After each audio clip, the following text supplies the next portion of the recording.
3 gün bundan qabaq bizon qabı yığmaqdan gəlirdim.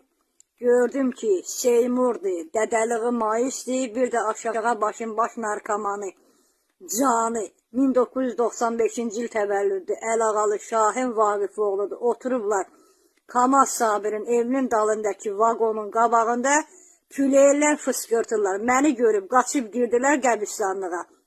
Bu insanlar gecə səhərə kimi hele bu küçələrdədirlər. Bunların qarşısında alan yoxdur. Plan çəkirlər. Seymur gecə səhərə kimi dədəsi Maislə, Əlağalı Şahin Vaqifoğlu'na mənim qapımda fırlanırlar. İçimi də narahat eləyirlər.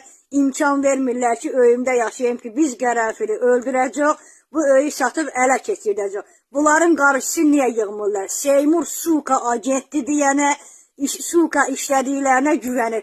Ya bu dillaq dodaq Seymurun, Petuq Maisin, Petuq Şahinin qarşısını alırsınız, almırsınız da, mən lazım olan yerə məlumat verəcək. Seymur oğrudur, insan alıverçisidir, ermənidir, Ermənistana işləyir, TikTok'da ermənilərlə yazışır.